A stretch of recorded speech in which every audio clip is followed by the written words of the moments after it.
믿음과 신앙의 고백되시기를 축복합니다. 아멘. 벌써 출애굽기가 쉬운 번째 시간이네요. 자, 출애굽기 쉬운 번째 시간입니다. 하나님과 함께 걷는 인생이라고 하는 제목으로 오늘 주신 말씀 함께 전하도록 하겠습니다. 일단은 먼저 여러분들이 꾸준히 주일 설교와 또 우리 새벽 예배, 우리 아침 예배 때 계속 출애굽기 말씀을 보아왔어요. 그래서 같이 함께 매일마다 이렇게 설교를 따라오신 분들은 오늘 이야기가 좀 더 쉽게 좀 와닿을 텐데요. 일단 배경 설명을 조금 더 드리겠습니다. 우리가 지난주는 인물 설교로 봤었죠. 누구 봤었죠? 스데반 봤었죠. 인물 스데반 봤었고 그 전주간에 성막으로 설교를 시작을 했습니다. 성막 설교 기억이 나실 것 같아요. 그리고 나서 제사장의 의복에 관한 이야기도 좀 있었죠. 의복. 그리고 제사장으로 누구와 누구를 구별했습니까? 아론과 아론의 자식들을 제사장 가문 삼으시는 모습을 보게 돼요. 자, 그렇기에 이제 그들을 제사장으로 세우는 위임식이죠. 위임식의 장면도 또 성경에 기록이 되어져 있었고요. 또 그리고 그들이 제사장들이 성물 안에서 기구들을 각각 다루잖아요. 여러 가지 기구들을 다룰 때 어떻게 다루는가, 그리고 주의할 점은 또 무엇인가. 예를 들어 분향단 같은 경우는 향단의 향이 끊어지지 않게, 그렇죠? 이런 주의 사항들도 좀 이야기를 했었고, 또 사람들이 그 향기가 너무 좋다 그래가지고 나도 저 향기를 맡아봐야지. 그래서 만들면 돼요, 안 돼요? 만들면 안 돼요, 그렇죠? 이런 주의 사항들이 있었어요. 자, 이런 얘기를 하나님하고 모세하고 이제 실컷 이야기를 나누는 도중에 나누다가 보니까 밑에서는 궁금한 거죠. 시내산 아래에서는 왜 모세 안 내려오냐 이거예요. 모세가 올라간 지가 벌써 10일, 20일, 30일이 지났는데 왜 안 내려오냐. 그 사람이 죽었는지 살았는지도 모르겠다. 그래서 아론에게 와서 우리를 위하여 신을 만들라 그러죠. 신을 만들라. 밑에서 무슨 일 벌어집니까? 이스라엘이 금조가를 모아다가 금송아지를 만들게 돼요. 그러면서 어떻게 말합니까? 이 금송아지가 우리를 애굽에서 인도하게 낸 우리의 신이다 라고 이야기를 하죠. 참 아론이 정말 큰 실수한 거예요. 아론이 큰 실수했어요. 또 게다가 이제 우리 금요일 날 우리 저녁 말씀에는 뭐라 그랬습니까? 모세가 와서 이제 채근을 하니까 어떻게 이렇게 큰 죄악을 우리 백성에게 할 수 있겠습니까? 라고 물었더니 아론이 뭐라고 핑계합니까? 우리 백성이 원래 악한 거 아시잖아요. 그러면서 한 말이 뭐예요? 금조가리 모았다가 불에다가 던졌더니 이 금송아지가 툭 튀어나왔습니다 라고 핑계 일변을 걷는 그런 아론의 모습을 보게 됩니다. 아론의 모습을. 물론 중간에 이런 장면도 있었어요. 모세가 그 이스라엘의 우상 숭배하는 모습 보고 하나님이 만들어주신 두 돌판을 어떻게 하죠? 가지고 내려오면서 그 돌판을 깨버렸습니다. 이 과정을 바라보면서 우리는 모세와 아론이 얼마나 차이가 큰가에 대해서 우리가 보았어요.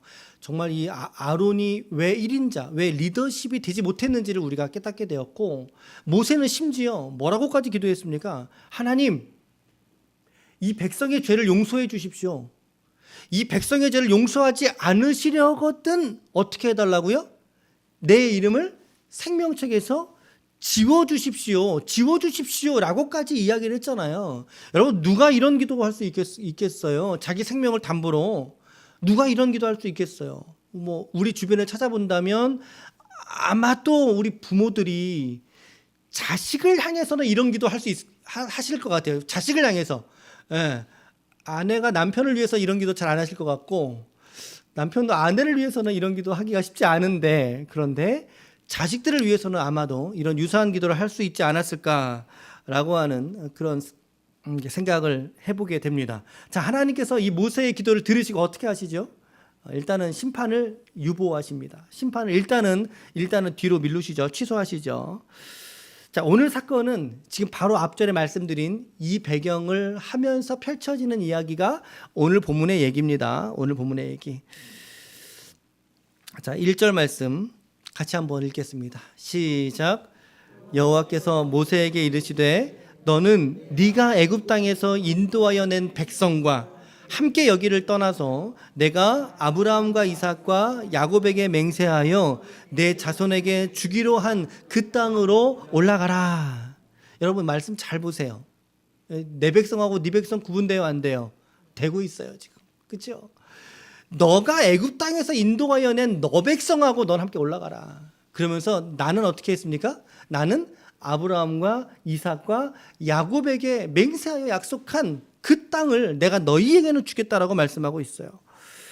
여러분, 하나님께서 아브라함과 이삭과 야곱에게, 특별히 아브라함에게 약속하신 말씀은 어떤 말씀하셨나요? 여러분, 아브라함의 소명장 아주 중요하다 그랬어요. 그래서 여러분들에게 암기하라고 말씀을 드렸어요. 아브라함의 소명장이 창세기 몇 장에 있어요? 그래요, 12장에 있어요. 12장에 우리 같이 한번 1절부터 3절까지를 같이 함께 읽겠습니다. 하나님께서 아브라함을 부르시는 장면이에요. 시작. 여호와께서 아브라함에게 이르시되 너는 너의 고향과 친척과 아버지의 집을 떠나 내가 네게 보여줄 땅으로 가라. 내가 너로 큰 민족을 이루고 내게 복을 주어 내 이름을 창대하게 하리니 너는 복이 될지라. 너를 축복하는 자에게는 내가 복을 내리고 너를 저주하는 자에게는 내가 저주하리니 땅의 모든 족속이 너로 말미암아 복을 얻을 것이라 하신지라. 얼마나 귀한 약속입니까? 얼마나 귀한 언약입니까? 이거는 혈맹보다 더한 거죠. 하나님의 약속이기 때문에. 물론 여러분, 저희 1, 2, 3절을 통해서도 우리가 한 토막의 설교도 여러분들이 들어볼 수 있어요. 너무나 귀한 말씀이에요. 근데 어쨌든 아브라함은 이 하나님의 약속의 말씀을 따라서 그가 발행하게 되었고, 그의 자식들을 낳으면서 하나님께서 자기에게 약속하셨던 이 말씀을 자자손손에게 지금 전승하면서 지금 이야기를 하고 있었던 거예요. 그래서 아브라함의 자식이 몇 명이에요? 자식이 몇 명이에요? 2명이에요. 어떻게 2명이죠? 육신의 아들 이스마엘과 그 약속의 아들 이삭이죠. 근데 우리는 누구로 봐요? 이삭으로 봤지요. 아브라함의 아들 이삭과 이삭의 아들 야곱과. 야곱은 몇 명의 아들이 있어요? 12명의 아들이 있어요. 좋아요. 그 중에 11번째 아들의 이름이 누구예요? 요셉이에요. 혹시 그럼 막내 아들 이름은 뭐예요? 베냐민이에요. 아유, 너무 귀하시네요. 그 중에 11번째 아들인 요셉을 통해서 애굽으로 다 내려가잖아요. 그렇죠? 애굽으로 내려간 장면으로 이제 창세기가 끝나는 거예요. 끝나고 출애굽기로 우리가 이어진 거죠. 이 창세기와 출애굽기 사이에 어간에 몇 년 정도의 간격이 있다 그랬어요? 430년. 좋아요. 400년 좋아요. 여러분, 지금 아브라함의 약속에서부터 지금 적어도 지금 이들이 살고 있는 430년 후에 요셉 이후니까 적어도 한 500년 이상의 시간이 지났죠. 그럼에도 불구하고 이스라엘에게는 한 가지의 분명한 약속이 흐르고 있었다라는 거예요. 언약이 있었다라는 거예요. 그게 어떤 약속이에요? 바로 이 약속이에요. 예. 하나님께서 아브라함에게 불렀던 그 언약 잊지 마십시오. 이삭에게, 야곱에게 하셨던 그 언약 잊지 마십시오.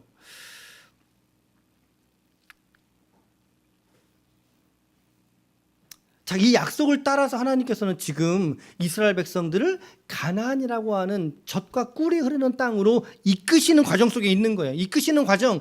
그런데 지금 중간에 이스라엘이 금송아지 만들어 버려가지고 하나님에게 지금 미움을 샀어요. 지금 미움이 아주 깊게 샀죠. 그래서 하나님은 지금 어떤 거예요? 마음속으로는 넌 내 백성 아니야. 그런데 내가 아브라함과 이삭과 야곱에게 약속한 것이 있으니까 그 약속 따라서 내가 너희를 일단 가나안으로는 들어갈 수 있게 해줄게. 내 자손에게 한 땅으로 올라가라. 청청병력 같은 말씀을 하시는데요. 그게 이제 3절 말씀이에요. 올라가긴 올라가는데 청천벽력 같은 말씀이 떨어집니다. 같이 읽을게요. 시작. 너희를 젖과 꿀이 흐르는 땅에 이르게 하려니와 나는 너희와 함께 올라가지 아니하리니 너희는 목이 곧은 백성인즉 내가 길에서 너희를 진멸할까 염려함이라. 하나님이 일단은 약속을 지키시는 분이십니다. 그렇죠? 약속을 지키시겠다고 말씀하시죠. 그 땅으로 내가 너희를 인도하겠다, 이끌겠다. 그런데 뭐라고요? 빨간 글씨 뭐라고요? 나는 너희와 같이 올라가지는 않을 거야. 너희도 알아서 올라가게 해줄게. 그런데 나는 너하고 너희들하고 같이 올라가지 않을 거야. 여러분, 이게 당최 무슨 말입니까? 이게 지금 무슨 일입니까? 여러분, 이스라엘이 지금 하나님 없이 그 땅으로 들어가게 생겼어요. 하나님 없이 약속의 땅으로 들어가는 게 어떤 의미가 있을까요, 여러분? 한번 그 지점을 생각을 해보세요. 이스라엘이 올라가는 건 좋은데 하나님 없이 올라가는 것이 과연 그들에게 어떤 의미가 있을까? 저에게는 이 묵상을 이렇게 저는 적용을 하면서 말씀을 드리는 거죠. 과연 우리가 이 땅을 살아가는 우리가 하나님 없이 이 땅에서 성공하면 그게 어떤 의미가 있겠느냐라고 하는 거예요. 하나님 없는 성공이 과연 의미가 있을까? 우린 본문에서 두 가지의 갈등을 보게 됩니다. 두 가지 갈등. 첫 번째 갈등은 무엇이냐면 아이쿠 좋구나. 어찌됐든 뭐예요? 좌우간 나는 뭐만 하면 돼요? 성공만 하면 되는 거예요. 좌우간 이스라엘은 어떻게 하면 돼요? 가나안 땅에 들어가기만 하면 되는 거예요. 자, 그 갈등 하나. 두 번째 갈등은 뭐겠어요? 성공도 하나님과 함께하는 성공이어야 된다. 여러분 지금 이스라엘은 출애굽했어요. 출애굽한 이유가 뭐예요? 가나안 땅으로 들어가기 위해서 출애굽시키신 거예요. 그러니까 이스라엘의 관점에서의 성공은 뭐예요? 일단은 1차적으로는 그렇죠. 가나안 땅에 들어가는 게 그들에게는 성공이잖아요. 출애굽의 목적을 이루는 거예요. 그러니까 여러분 첫 번째는 그러니까 나는 성공을 위해서라면 어떠한 희생과 대가를 치르더라도 나는 상관이 없어. 모든 관계 다 깨지고 모든 마음이 다 상할지라도 오직 나만 성공하면 돼라고 하는 게 첫 번째 관점의 자세죠. 근데 두 번째는 뭐냐면 내가 성공하더라도 내 삶의 목적을 취하더라도 내 사업의 목적을 취할 수 있을지라도 그 성공의 현장 속에 그리고 그 실패의 현장 속에 누가 없으면 안 된다? 누가 없으면 안 된다고요? 하나님이 없으면 안 됩니다 라고 하는 관점이 두 번째 관점인 거예요. 두 번째 관점. 자, 이 두 가지 갈등을 이제 보게 되는데 오늘 여러분들이라면 어떤 결정을 선택을 하시겠습니까? 어떤 선택하시겠어요? 그냥 여러분 우리는 성공하면 됩니까? 앞뒤 다 계산하지 않고 여러분 우리 그냥 성공하면 되겠습니까? 이 땅에서 내가 잘 살고 내가 부귀영화 누리고 내가 가지고 있는 돈 쓰면서 나와 내 가정과 내 식구와 내 사업과 내 자식만 잘 되면 여러분 그것이 과연 우리가 이 땅에서 추구해야 될 목적이 되겠습니까? 여러분 설령 그것이 이루어진다 할지라도 여러분 그것은 실패한 인생인 것입니다. 예, 그것은 실패한 인생인 것입니다. 성경은 말합니다. 하나님 없는 성공도 있을 수 있다라고 얘기하는 거예요. 하나님 없는 성공도 있을 수 있어요. 얼마든지 있을 수 있어요. 우리 세상에서 성공하는 사람들 보십시오. 얼마든지 있을 수 있죠. 하지만 여러분 그곳에는요. 그 성공의 자리에는 어떤 영광도 없다는 사실을 우리가 잊으면 안 되는 거예요. 어떤 영광도 있을 수 없고 어떤 구원도 여러분 그 자리에는 있을 수가 없어요. 단지 한 가지. 그들의 몸만 가나안 땅으로 들어가게 되는 거죠. 몸만 가나안 땅으로. 믿음과 신앙과 정신은 이미 잃어버린 채로 몸만 가나안 땅으로 가는 거예요. 여러분 우리가 사업에 성공하면서도 내 몸만 성공하는 경우가 있어요. 내 몸만. 그건 주님이 원하는 게 아니라는 사실이죠. 여러분 우리는 어떠한 경우에라도 이 후자의 가치를 잃어버려서는 안 될 줄로 믿습니다. 아멘. 내가 성공을 해도 누구와 함께 성공해야 돼요? 하나님과 함께. 그리고 내가 만약에 설령 실패한다 할지라도 누구와 함께 실패해야 돼요?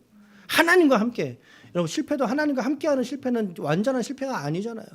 교회 부흥도 마찬가지예요. 교회가 부흥하는 것도 누구와 함께 부흥해야 돼요? 하나님과 함께 부흥해야 되는 거죠. 하나님과 함께. 여러분들의 자식과 자녀들이 잘 되는 것도 하나님과 함께 잘 돼야죠. 우리 부모들의 기도와 소원이 그거 아니겠습니까? 하나님 없는 성공은 결코 완전한 성공이 아니라는 사실을 잊지 마시길 바라요. 오늘 우리에게 중요한 것은 하나님이 있고 없느냐, 하나님의 존재 유무가 중요하지 내 삶이 실패했느냐 성공했느냐, 물론 이 기준도 세상적 기준이죠. 여러분 그것 따위에 우리의 믿음과 신앙이 흔들리지 않기를 축복합니다.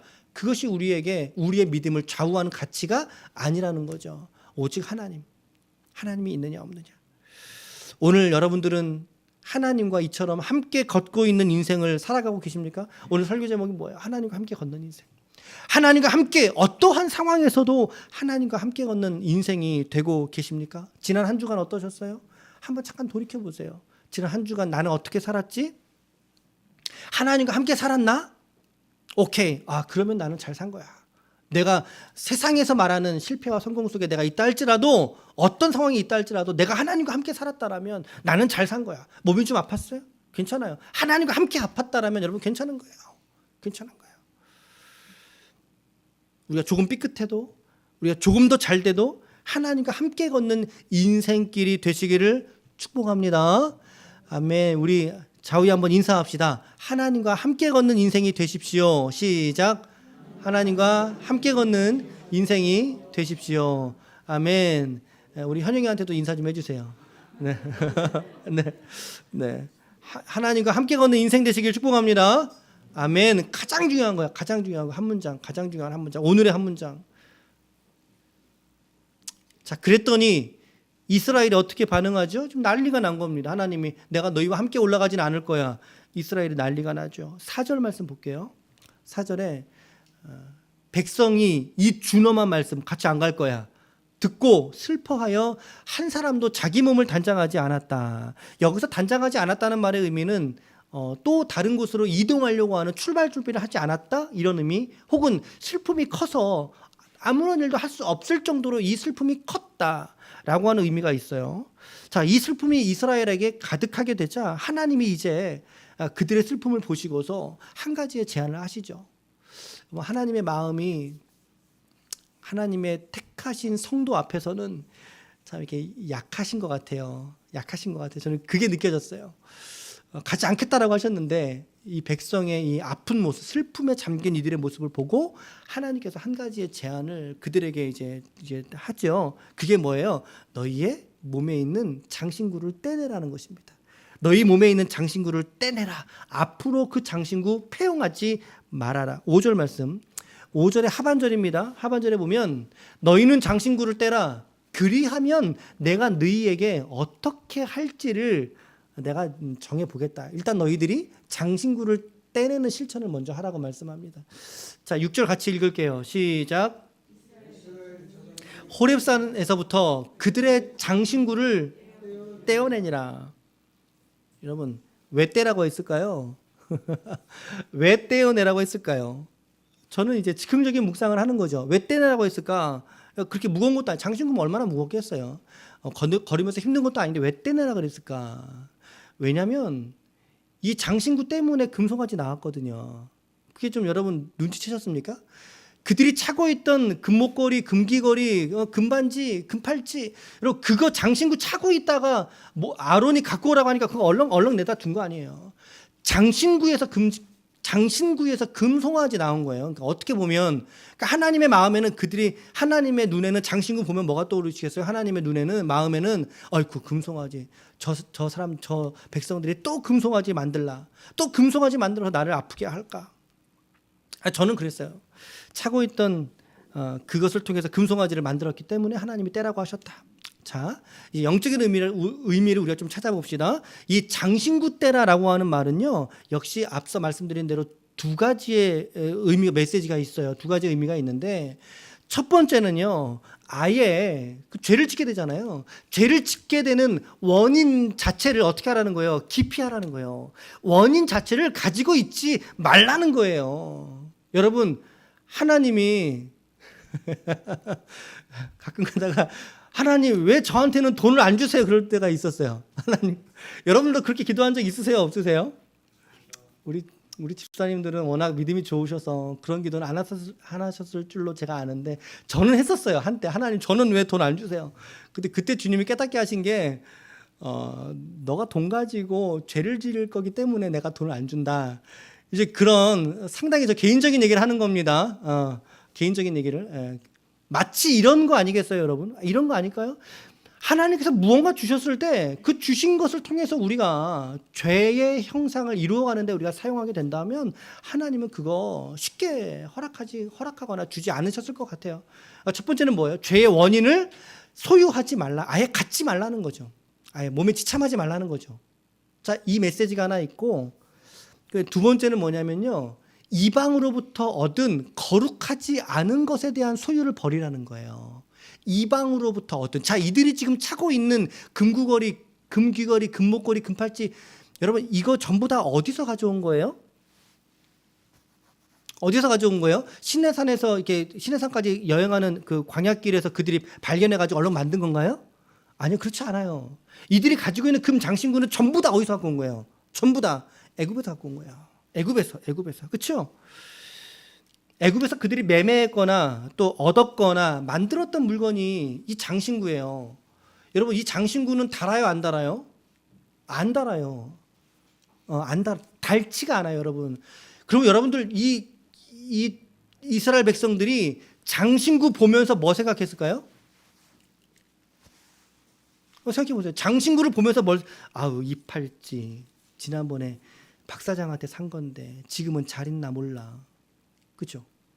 무슨 말이에요? 과거에 그들이 출애굽 이전의 정서로 그들을 어떻게 한다? 회개시켜 버린다는 거죠. 그들을 돌이킨다라는 거예요. 지금 현재는 하나님 앞에 그들이 서 있는데 이 장신구들을 통해서 그들이 쉽게 말하면 향수에 물들린다 이 말입니다. 과거로 돌아가요. 출애굽 이전에 내가 애굽에 있을 때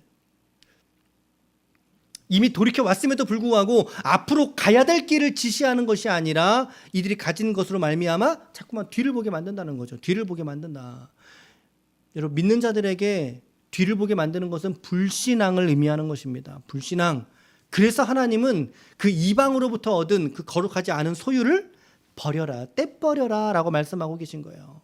자, 그래서 이 의미는 무엇이냐면 우리가 하나님 앞에 서야 될 때, 쓸 때, 회개하게 될 때 그 회개에는 반드시 무엇이 있어야 된다? 그 회개에 합당한 실천과 순종이 있어야 된다라고 하는 것입니다. 아니, 그들이 슬퍼한다면서요. 하나님이 같이 안 가니까 그들의 마음에 슬픔이 가득했다면서요. 그 회개하는 거잖아요. 그 회개할 때 그들에게 무엇이 필요했다는 거예요? 이거 떼버리는 실천. 하나님이 버리라고 하셨으니까 거룩하지 않은 소유인, 죄의 원인이 되고 있는 이 장신구 그들이 떼어내는 실천이 요구되어졌다라고 하는 것입니다. 오늘 저와 여러분들도 마찬가지라고 생각을 합니다.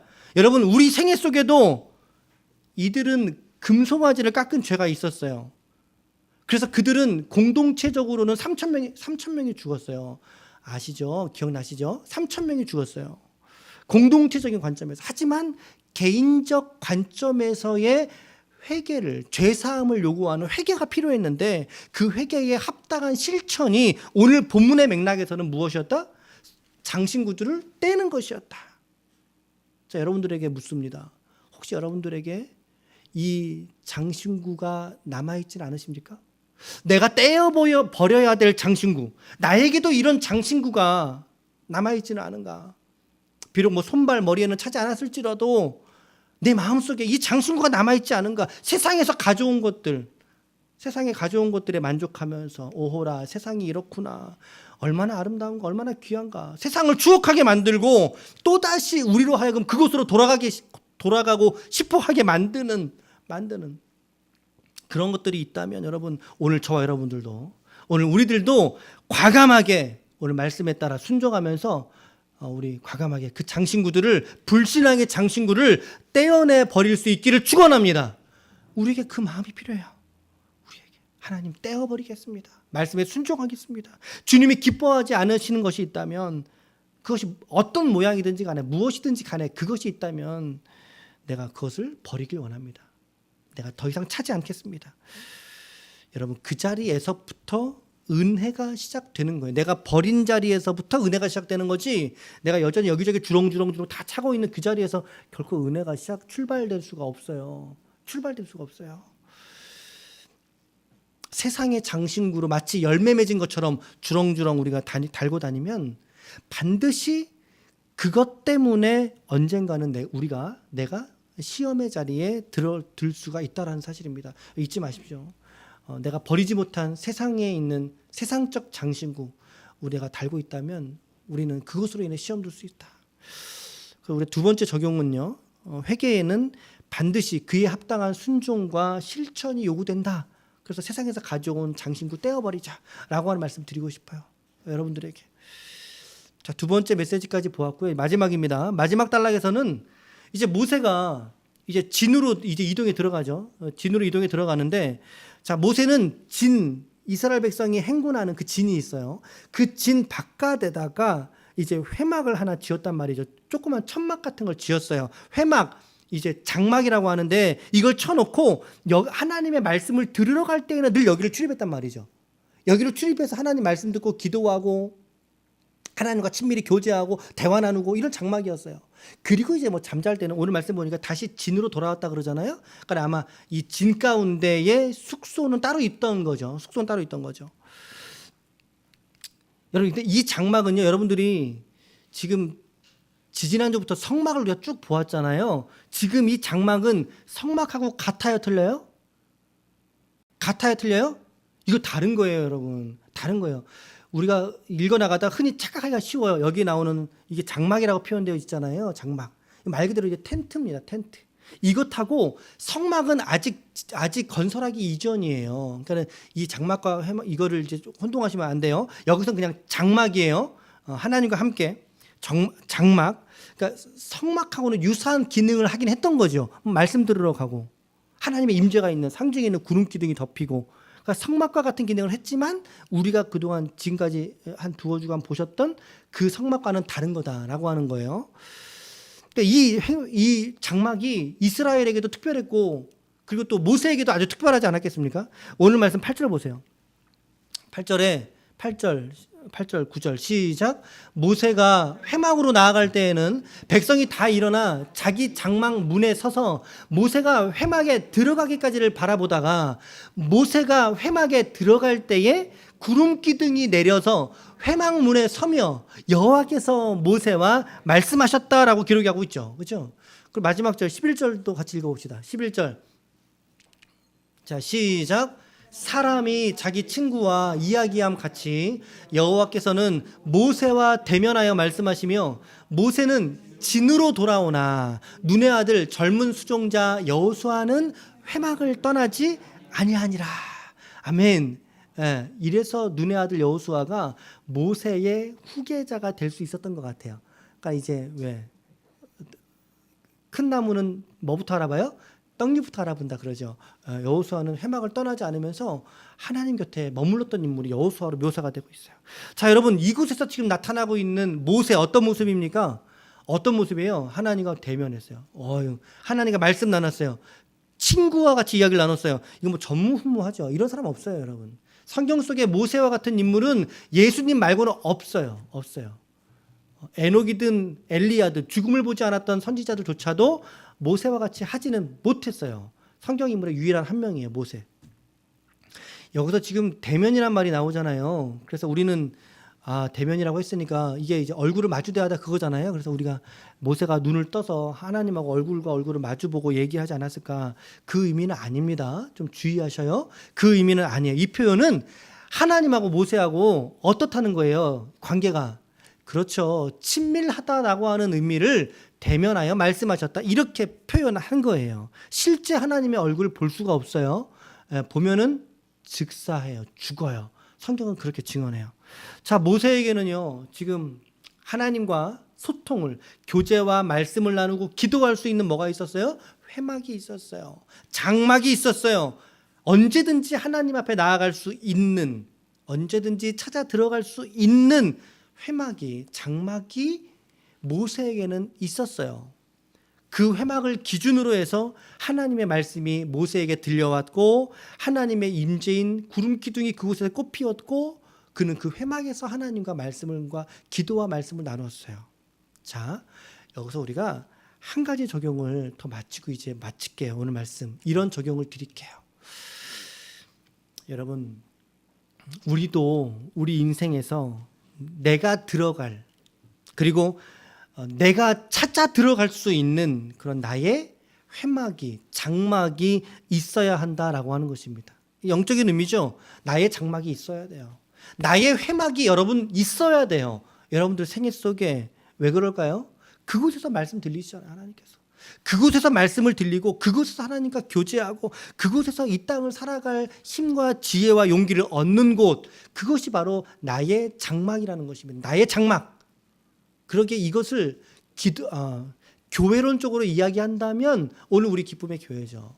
오늘 우리가 몸담고 있는 이 교회가 여러분들이 깃들 수 있는 기도와 말씀의 장막 되시기를 축복합니다. 아멘, 아멘. 그래서 이 회막을 우리가 성전으로도 적용할 수 있고 또 한 가지는요, 이 건물이 아니라 여러분들이 머물고 살아가고 있는 내 작은 방, 내 방, 내가 머물고 있는, 내가 공부하고 있는 내 책상, 내가 운전하고 있는 내 운전머리, 내가 사업장에 출근하는 내 데스크, 여러분, 내가 찾아 들어가서 오직 그곳에서 하나님을 찾을 수 있는 장소가 필요하다고요. 필요하다고요. 내가 정기적으로 버스를 타고 있습니까? 그 버스 공간이 하나님과 함께하면 그 버스는 더 이상 버스가 아니에요. 나의 회막이에요. 나의 회막. 오호라 나의 회막이 오는도다.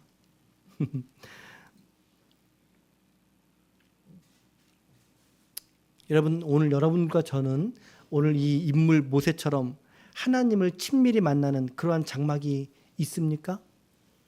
없다면 지어야죠. 지어야죠. 나의 장막을 지어야죠. 지어야죠. 이 자리엔 지금 안 계시는데 우리 강덕희 집사님이라는 분이 계셔요. 강덕희 집사님. 지난주에 엊그제 금요일 저녁에도 오셨어요. 오셔서 기도하셨고 금요기도까지 해가지고요. 저녁 시간에 저희 이 성전에 3번 오셨어요. 3번 오셔서 2번은 개인적으로 기도하고 먼저 연락 주시고 저한테 또 전화로도 기도 받으시고 또 성전에 오셔서 기도하시고 먼저 전화 주셔서 제가 다 불도 꺼드리고 음악도 틀어드리고 기도할 수 있도록 환경을 만들어드리고 기도하러 찾아오신 거죠. 저는 그런 생각이 들었어요. 저분이 이곳이 저분에게는 기도의 장막이겠다라고 하는 생각이 들더라는 거죠. 여러분, 주님이 뭐라 그러셨어요? 나의 집은 만민이 기도하는 곳이라. 할렐루야. 여러분, 성전은 기도하는 곳이에요. 여러분들에게 기도하라고 구별되어진 공간으로 우리에게 주신 공간이에요. 우리에게 주신. 그분의 마음이 좀 뜨겁게 느껴졌었어요. 지난 한 주간. 여러분들에게 오늘 이 시간에 이 메시지는 뭐 꼭 교회로 와서 기도해야 된다. 그런 얘기입니다. 그런 얘기가 아니고요. 내 기도의 자리가 어디든지 있어야 된다라고 하는 것입니다. 내 기도의 자리, 내 말씀의 자리가 반드시 여러분들의 생애 속에 있어야 된다라는 거죠. 그런 면에서 본다면 특별히 저희 가정은 너무나 감사한 거죠. 저희 가정은 날마다 성전에서 기도하고 성도들을 위해서 기도하고 중보하고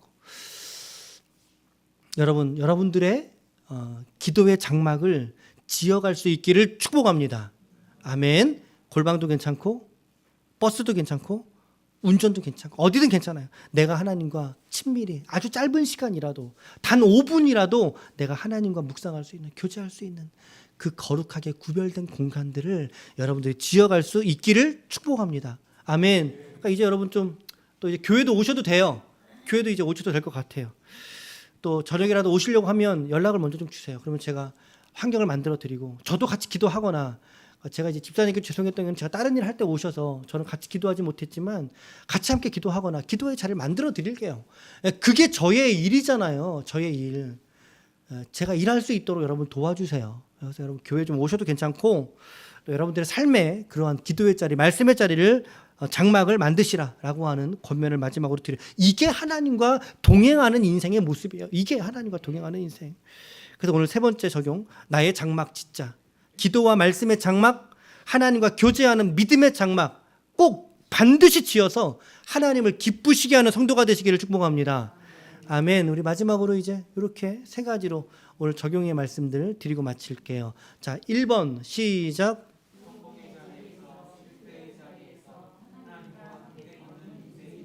아멘. 2번요. 실천, 순종이 요구된다. 장신구 우리 떼버립시다. 장신구. 3번째는요. 나의 기도하는 장막, 말씀의 장막을 지어야 한다. 아멘. 오늘 말씀 앞에 여러분 결단하시길 바랍니다. 그냥 매주 왔다가 그냥 돌아가는 그런 발걸음이 아니라 이 말씀 앞에 오늘은 내가 조금 더 결단해 봐야지. 조금은 내가 다부진 마음을 가지고 이 말씀에 순종해 봐야지. 라고 하는 믿음의 결단을 가지고 오늘도 이 주신 말씀 통해서 여러분 이번 한 주간도 하나님께 조금 더 우리가 함께 집중하고 우리의 삶의 일들을 조금 더 힘을 내서 감당하실 때에 하나님께서 큰 은혜와 은사로 여러분들과 함께 하실 줄로